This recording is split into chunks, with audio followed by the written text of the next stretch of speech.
Hey everybody, it's Vanessa Van Dyken, and I'm going to be presenting the Touch Twins takeover Andrew Marweed and Reed Fresquera.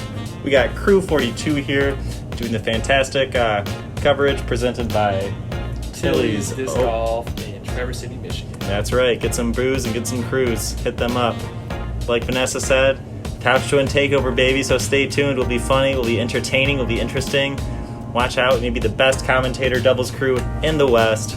And yeah, looking for some pretty good action here.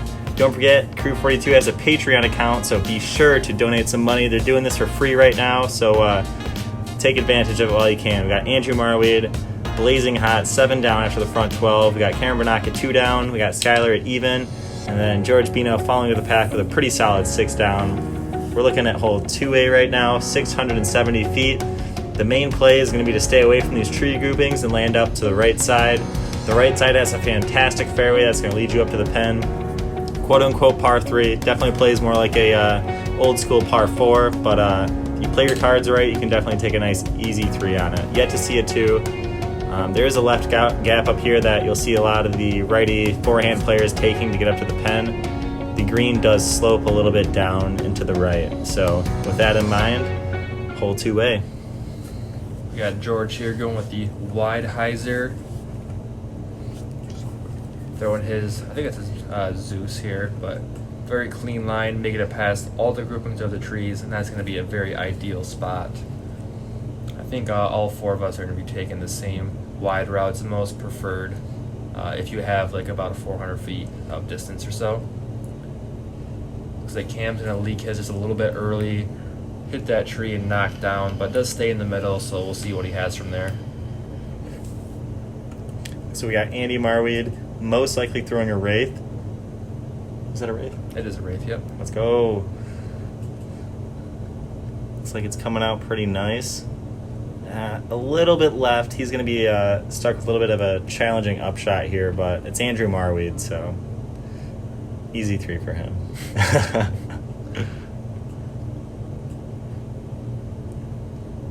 We got Skyler Stoker here, 600-foot bomber. Let's see how far he gets it. I wish people would take that middle route more. Like, not me, because that's too hard. But It's such a nut shot, I though. feel like you could get so far down there. I mean, it's smart. I'm not Would you going to do say that? it's... I mean, as a lefty, is that kind of a play? Is it left? Sweeping hyzer through that left gap, or do you still... Yeah, you just have to play the sweeping left gap to that right side where the fairway is wide open, basically. Holy crap, we got Andy throwing a monster flex. Oh my gosh, going all the way up to the pin and past it and hitting that green with some momentum. So he's going to be looking at a nice little comebacker there. We got Skyler here. And I mean, he was honestly in a really great position. He just pulled it a little bit early. And I mean, he'll still be looking at a look, but definitely not what he wanted to the best of his expectations. We got George here, also really great position, throwing that backhand turnover approach, and bam. It's pretty perfect. Yeah.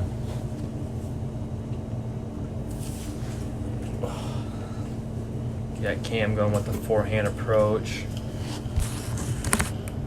Looks like he turns it just a little bit, but kind of kicks out. He might have a longer look. Kind of a scary look, though.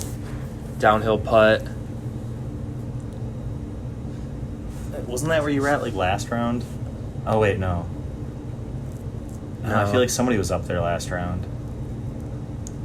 Definitely not where you want to be, though. Yeah, even Skyler just going to lay it up. You don't really want to fly past this one. All right, I'm calling it. You're making it right now. I'm not even surprised. Look at that walk-off. You guys know he practices that in his free time, too. He's, like, in the kitchen. He'll probably put, like, a bottle of ketchup in the fridge and just walk it off. Easy. It's just like that. Just tap in for Andrew Marweed. I mean, honestly, that's a great save from where you were at. I was very happy I made Yeah. that putt. There was a branch, I remember, to my left, and I was like going in between like a stagger putt and a straddle putt like 5 different times. I was back at like Zach, and I was like, oh, sorry. I was like, just trying to get my footing. Just could not get it right, but it worked out in the end. Got hole 3A here, 306 feet. Pick your poison here with this one. There is a small gap here that the drone is going to fly through. preferred play is a fairway driver. I guess even possibly a mid-range. Whatever disc that you know is going to hit that gap to get you at least 2/3 of the way up here. Definitely a very tricky par 3 that can lead to a lot of trouble with an early tree hit. So we got George here throwing his Mantis backhand. Playing that hyzer flip. Going a little bit too straight, but not a terrible kick. He's in the middle. He can probably scramble from there and get his par. Throwing my Tour Series Sidewinder right here. Beef. Hyzer flip. And I think I just hit one of those hidden trees. But stays in the middle. Yeah, this would be a great hole for rollers if it were not for the fact that there's rocks everywhere, just because of how many trees there are on this hole. And I mean, once you throw a roller, it's probably the chances of missing a tree are a lot greater. But we got Skyler here with a backhand, and it's just getting caught up in those trees, man. There's a lot of trees to hit. Oh, yeah. Another Dr. Pepper. Cream soda. Cam also going with the forehand route. Looking like he clipped a tree as well. It'll leave him pretty short. We'll see what he has to deal with.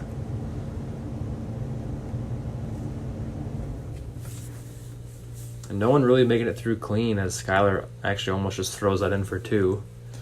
Which, I mean, given from where he was at, that was a really good great upshot. Let's see if Andy can back it up. Gosh. And if you guys ever need a clinic on how to throw a forehand, just watch Andy throw his, because they're just beautiful to watch. Look out, Jeremy Coling. Andrew Marweed's in town. Nice upshot by Cam. He hit my disc. He's probably just trying to make your putt a little bit easier. We all know how tough those 5-footers can be. George giving his putt a run.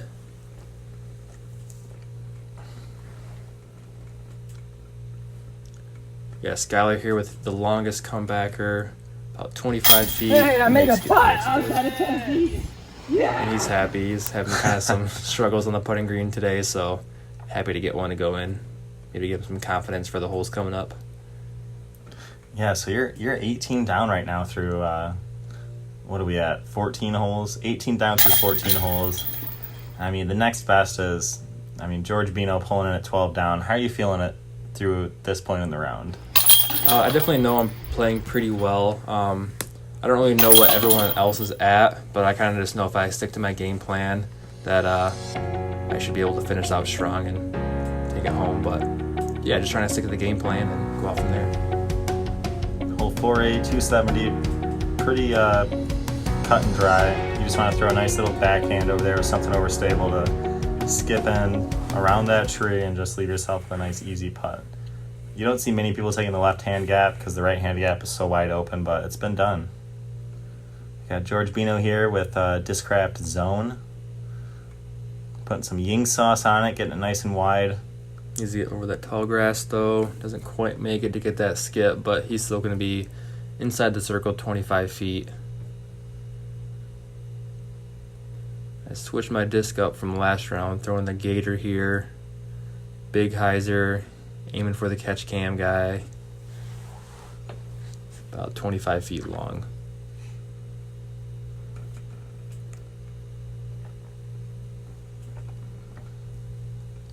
I think Skyler's going putter here.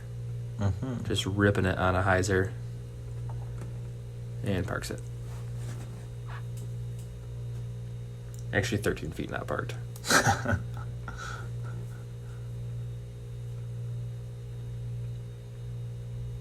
Cam's going to go for that low fairway driver shot. A little bit high, but... I'm thinking this might be a nice little run. Okay. I thought he was going to go for a low shot, but works out just fine. So this basket is actually just a little bit shorter than all the other baskets. So what gross. the how? No more comment. That looked, maybe a little bit right side, but that definitely popped out. That should have stayed in.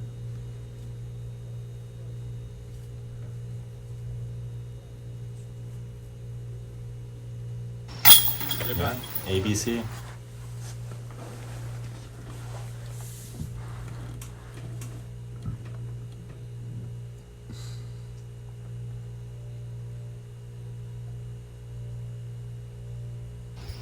Yup, dead nut center.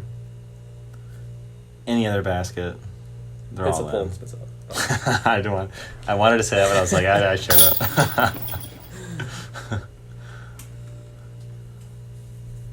So you gotta aim for the 7 spot. Just always catches. There's no way it spins out. I know. Just so you know, guys, pro tip: 7 spot is the spot to go. It's the shot that'll stay in. Hole 5A, 368, known as the Excalibur Hole.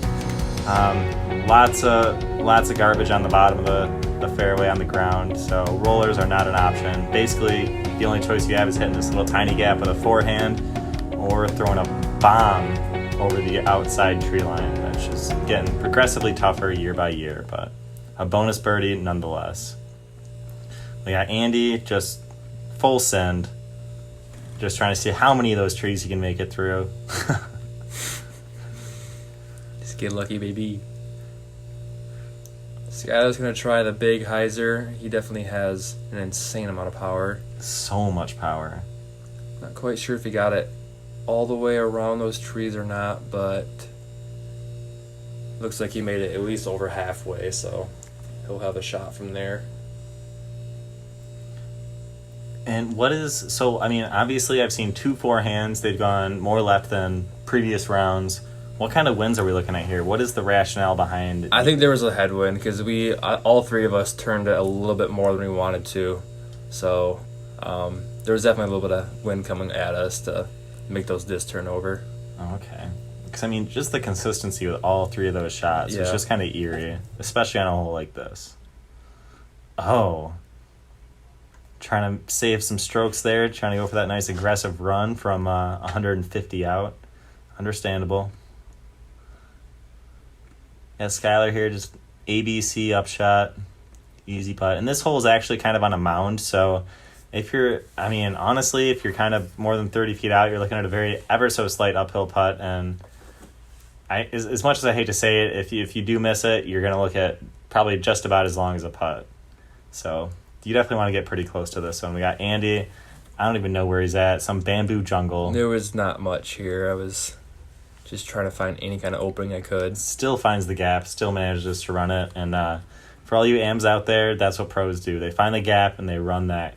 They run it. I came here looking at about probably a 30-footer. Pretty standard for this guy. Uncharacteristic chastity belt shot, but hey, what can you do? Oh. What? How? So Andy here is just giving a little buffer to the rest of the competition. He's shooting really way too well right now, so he's kind of trying to make his score. He's not trying to win by so much, so I mean that's a very nice gentleman play on his part. Remember just rushing that putt, just left a little bit too nose down, but that's okay. On to the next one.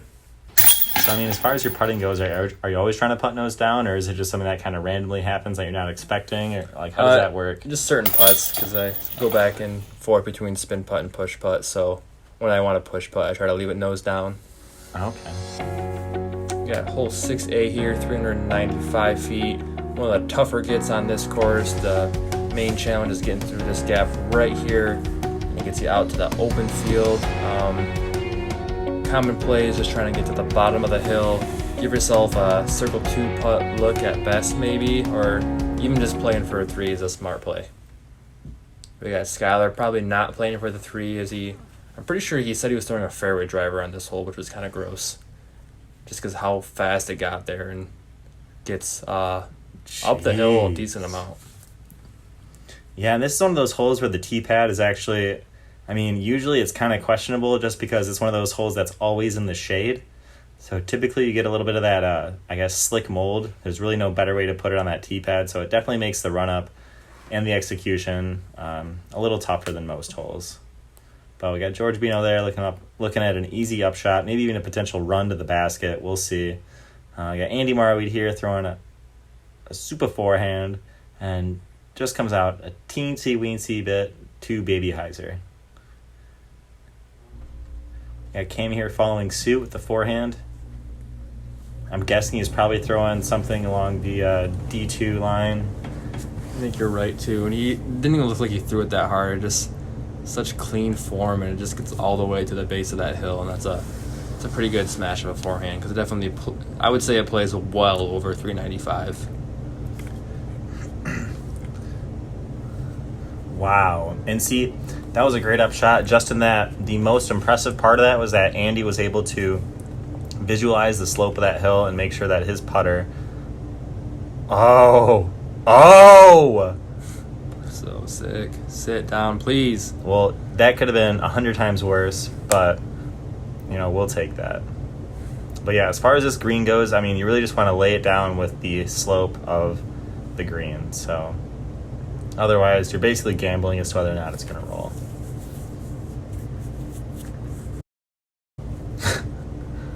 I can't believe he laid that up too. He got up there so far. He was only like 40, 45 feet away, but definitely doing the smart play and just taking his easy three.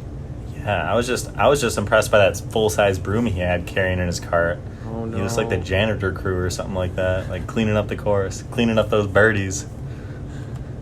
Another unfortunate roll away, and that one was pretty gross. But that's the danger of hitting any kind of metal in this hole. So he just laying that up, gonna have to settle for his double bogey, I think. Yeah, just gotta lick your wounds and walk off after that one. Maybe that layup shot from Skyler's looking pretty good now. Got both of us tapping in our pars, and I believe Cam is doing the same.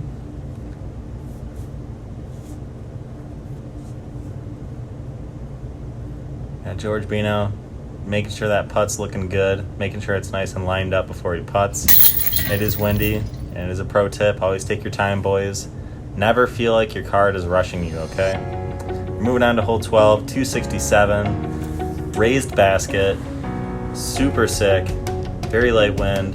The play here is you want to land on the right side of the basket, just ever so short, so that you're basically at the same height as the basket, looking at a little bit of an uphill putt, but at the same time, I mean, if you're missing, that's a death putt all day. I mean, you're going 60 past. I mean, that basket's like what, at least 10 feet in the air too. It's so sick. if you're on the short side of that slope, you're looking straight up.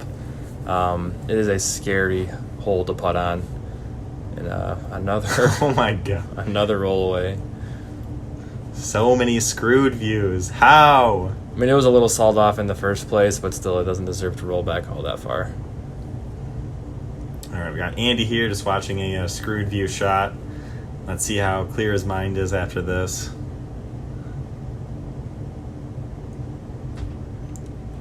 A little bit inside. I want to probably that about 10 feet more to the left, but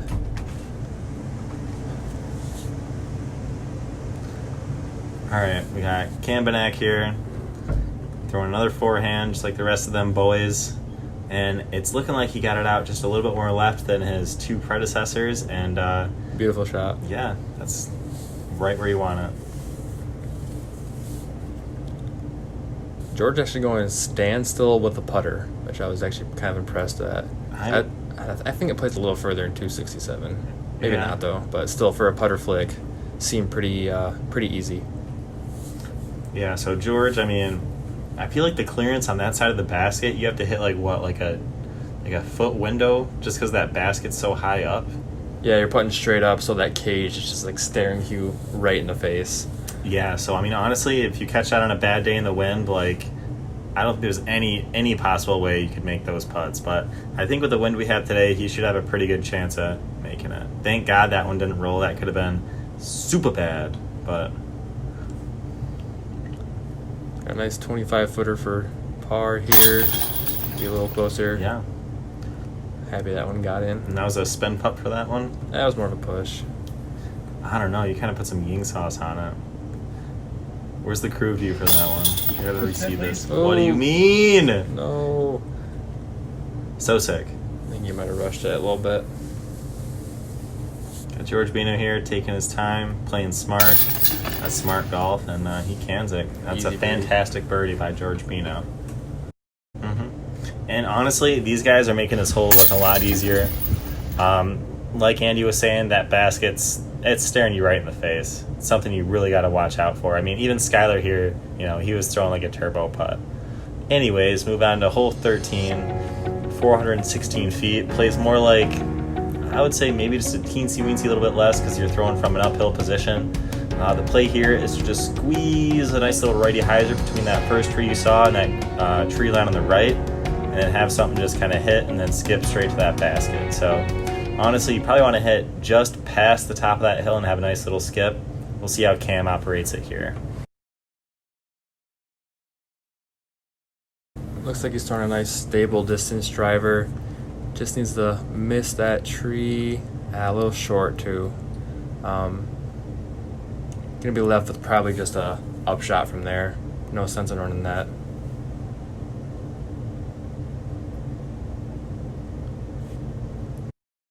Looking down at his footing like something went wrong, I'm guessing. And see, with as old as these tee pads are, you really can't be too careful. There's always a little bit of slippage action. I mean, concrete pads are very subjective in terms of texture. We got Andy ripping on a backhand Firebird shot, excuse me. And oh my gosh, I think he hit the cameraman. So close. Are you sure it wasn't the cameraman? It looked like he kind of like stuttered a little bit. Like I think it just scared him because they hit right above the tree. Got Skyler here. I think he's going with a distance driver, maybe. I don't know. Pulls it right though. He's going to be in that cluster of trees. Probably won't have a putt from there. This is a pretty tricky upshot too that George has up and over that hill. It's so from where George is at, it's as you can see on the camera, it was a blind shot. So you're kind of estimating where the basket's at that point, and that's where you got to use the trees to kind of figure out where your positioning is in space and where you want your disc to go. Pro tip.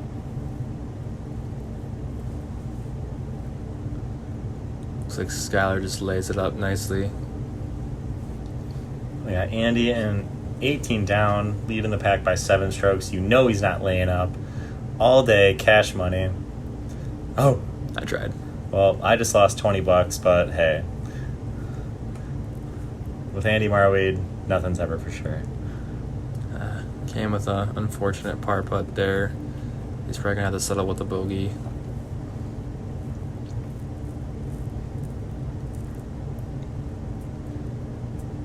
Yeah. A little bit of putting So, I mean, woes. we're getting pretty close to the end of the round here. You said it was pretty hot earlier. In terms of fatigue, what are these players experiencing here right now in terms of physical exhaustion? I mean, especially for a 24 hole course, 48 holes is a lot of golf for one day B tier. So right now, I'm sure, I know I am, but the rest of the players are just trying to really work on focusing on finishing out strong, knowing there's only about 6 or 5 holes left. So all that work, the whole day, not for it to go to waste by letting a couple of shots slip away from you. So really trying to focus and finish strong. So in terms of their position, do you think they're still trying to advance, or do you think they're trying to hold their positions? What's on your mind? Well, since there's no UDIS live or anything like that, it's hard to say how other cards are shooting.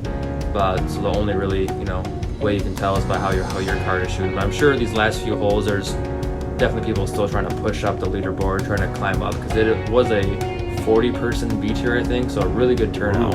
Yeah. And it was going to be unsanctioned at first, wasn't it? It was, and then a few days ago, before the tournament happened, they allowed sanctioning again, so it was able to become a B tier, which was nice. Yeah. It's a blessing and a curse for whoever's shooting above their rating and below it. We got Andy here with a nice forehand smash, just beautiful flare skip, and notice how on his forehand he just has that beautiful weight transfer that just it forces all that energy right into that shot. So rewind it and relook at that. We got Skyler with a roller, and it flips up. That looks awesome. My God! Almost bounced That's in. so sick. There's no way that would have caught. That would have went straight through. But still, what if? If it's a chain star, it's probably catching though. Let's be honest.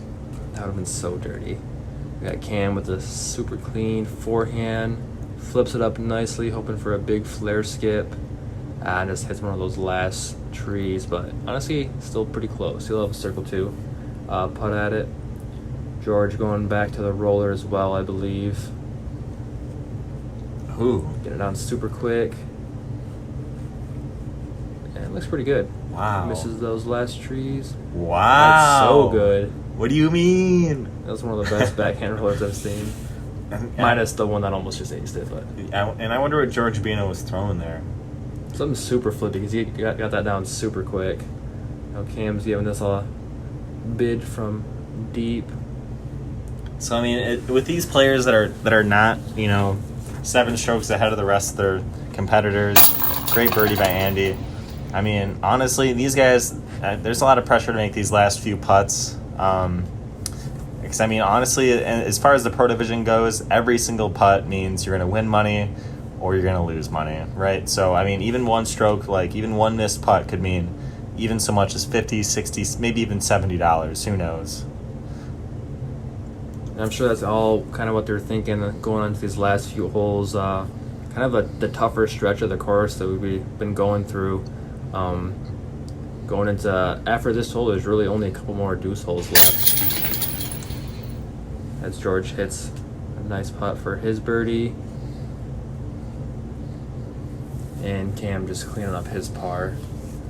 Yep, so as far as second place goes, that's gonna, according to this card, put George Beno in the 2-stroke lead for second. So that's pretty nice. We got hole 15 here coming up.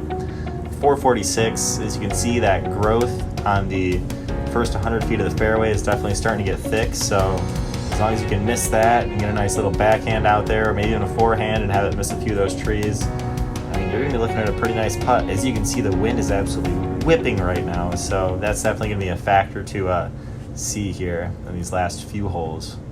Got Andrew Marweed here lining up the forehand, probably a destroyer, I'm guessing.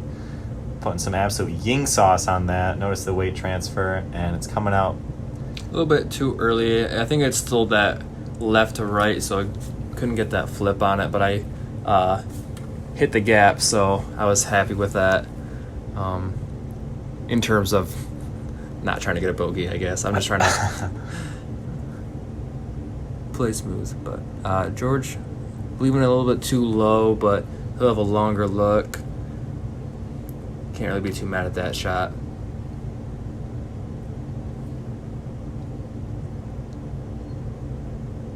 I'm sure Skyler's trying to attack this hole.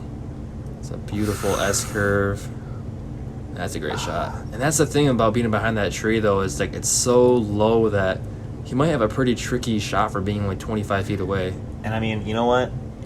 Even worst case, I bet you he'd even try to putt with a mid-range to get that clearance. Think so? I mean, Never as a heard of professional, you're doing whatever you have to do to get into that basket. And if you're looking at a low ceiling like these two guys are, I mean, why try to ying a putter 100%? Like, club up, throw a mid-range, and make For a sure. putt, you would do that, really? I did earlier today. Did it work? Did it go in? It did. Wow, nice. I went through like 3 branches with it. But I mean, I'm telling you, like, if you got a low ceiling, there's no point in throwing a putter. We got George Beno here lining up a nice little 40-footer. Let's see how it goes against that wind. Just slightly high. Now these are the putts I want to see. These are the tough putts. Oh my gosh. Can't quite get the height on it. And it's Good just, bid, though. These guys are not working with a lot of space right now, as you can see. I mean, you can't even see their heads. So I mean, you can imagine they're probably not even able to see the basket too well from where they're at. So Cam has almost the same putt, almost the same result. Kind of unfortunate for such a good drive, but that tree is just getting so big. And I mean, you guys got to ask yourself, honestly, so basically half of the green is that entire big tree. I mean, as far as like a disc golf hole, is that considered a fair hole still? If half the green is, you're working with like a low putt? I mean, what do you think about that, Andy? Well, I mean, you can see the tree from the tee pad, so it's not like you don't know it's there. So it's almost to like you have to know where your miss is. Kind of why I chose the forehand, because if I want to have an error, I want to make sure it's on the quote unquote correct side of the green, so I won't have that obstructed putt. So it just brings a more technical idea to the hole, I guess, the putting green. Okay, yeah, you got hole 16 coming up, 477. Definitely plays a little bit longer. It's an ever so slight uphill. You're going to see a lot of righty backhand smashes. I mean, the play is to get right to about here. And I mean, if you can get any further, a 2 is phenomenal on this hole. Most players are playing for a 3. You see Andy, he's probably just going to take this forehand and try to lace it down the middle here. And a little bit of windy. Yeah, a little too was- much ying sauce too. But Turned it over a little bit, but it stays in the fairway, just not quite as far as I wanted. Looks like George is going to go with a similar shot, go with the forehand up the middle.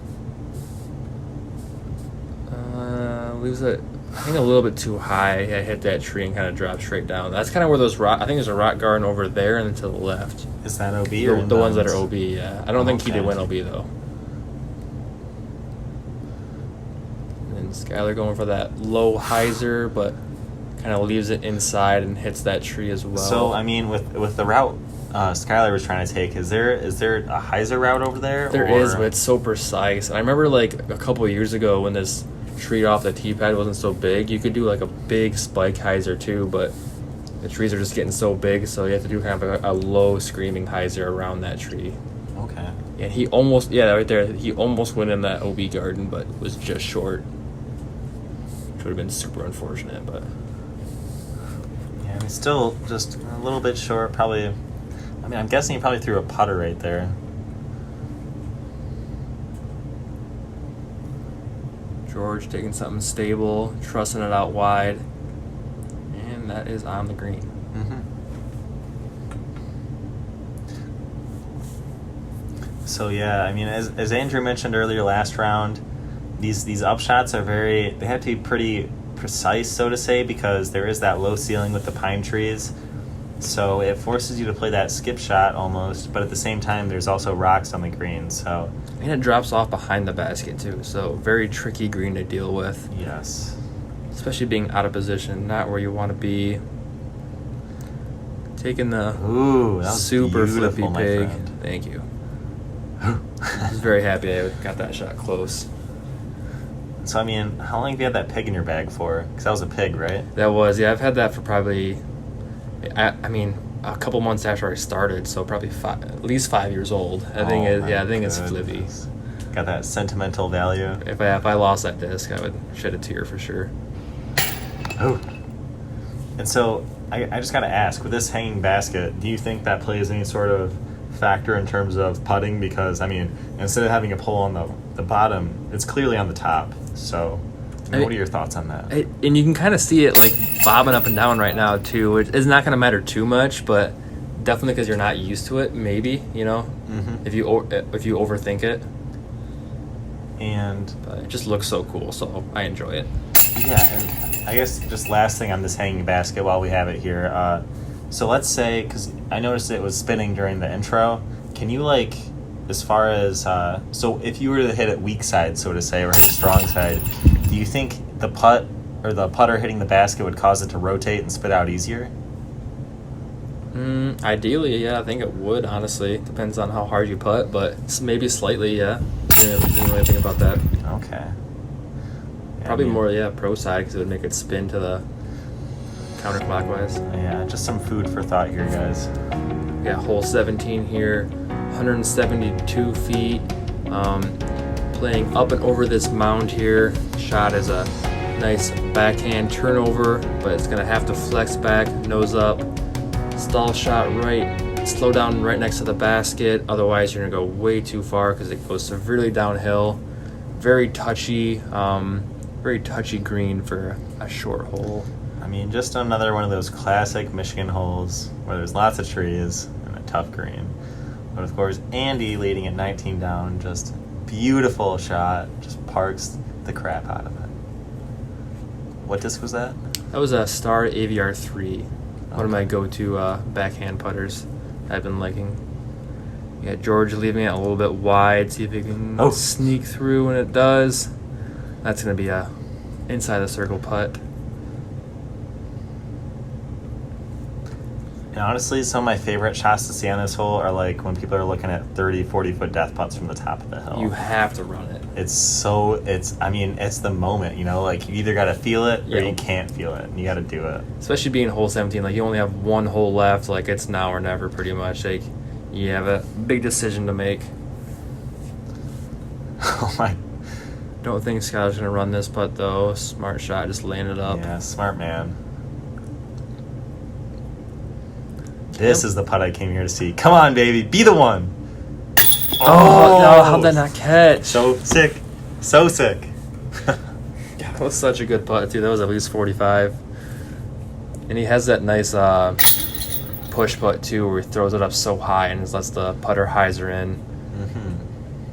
Do you know what he's putting with, by the way? I just played with him, too, the other week and asked. I think PA2s. Okay. So that's like, in terms of Prodigy, that's like the slightly overstable version of like an AVR, so to say. Yeah, with a bead, I believe, too. Okay. But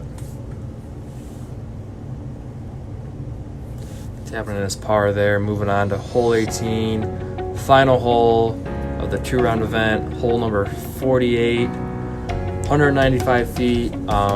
Play here is a righty forehand or a backhand Andy with a putter. We have this inside route where the drone is going through right now, which is probably the more preferred play, or you can go the outside route and kind of trying to play for maybe a skip and a roll, but pretty much anything that gets down here without hitting a tree is going to get you inside the circle, if not close, for a putt. And you know, with this much golf, these guys are going to either hit up some icy hot or some Tylenol after this round. So be sure to hit up that Patreon account and donate some cash to those cameramen, because you know they're working hard. We got Andrew Marweed there with a beautiful up. I mean, it's pretty much an upshot from where he was at, but easy birdie for him. We got George here with that nice little zone. Kind of filters through some trees and leaves them with some action. So that'll be a nice little stressless putt for that feller. Got Skyler here. I mean, pretty much just doing the same thing that all the other boys are doing, just keeping that forehand in and trying to skim those trees down. We got the whole card here, throwing forehand. Cam going with his, hitting that last tree, actually. But I mean, that's really the one you want to miss, isn't yeah, it? and if he misses that, he's parked, but he's still close enough to he's got a putt. So I mean, Just off? I guess I gotta ask: is the play before that tree or after that tree? See, I think it's before, but both work. If you play outside, kind of like what George did, with a slower disc, it works better because it has time to hyzer back. But any kind of like fairway driver kind of tends to skip straight, but it still leaves only about 20 feet. You just really, it's hard to park it that way, I guess. Yeah. But 20 footers are easy for George, so works out well for him. Finishing the tournament at a solid 13 down. If you look close, Andy's got his eyes closed on his putt. He's just so far ahead. It doesn't even matter. Make him in his sleep. Just beautiful birdie. 3 birdies on the card. Andrew Marweed, Skyler Stoker, and George Beno. Just fantastic finish to the event. It's always nice to leave the event with a nice little birdie, regardless of how the rest of your round went. It's always nice to feel good towards the end. Andy's pretty stoked here. This might be, I think, his first win coming off the COVID quarantine. And yeah, as far as those back 12 scores go, Andy's shooting pretty hot with one little kind of mistake in the middle. But, 3 down, we got Cameron Benak at +3, Skyler Stoker at +1, and then George Beno shooting under par for that back 12. If you guys have stayed with us this long, thank you so much for watching. We really appreciate you guys. Be sure to check out that Patreon account for Crew 42. Thank you to all our sponsors, GRDGU, Disc Baron, Tim Sylvain, and Cody Fortner. But yeah, I mean, Andrew Marweed is just ripping this course apart, setting course records left and right. And I mean, he's really showing that he is a national caliber, maybe even world caliber, professional disc golfer. I'm expecting personally myself to see great things from Andrew Marweed in the future. He's only been touring for about maybe 1 or 2 years, but yeah, I mean, and a solid outing by Josh Taylor and George Beno, also tying for second. So a lot of good golf out here. The beautiful Flip City Disc Golf Course. Great day of golf. Thanks everybody for joining, and Tout Twins out. We will catch you later. Oh.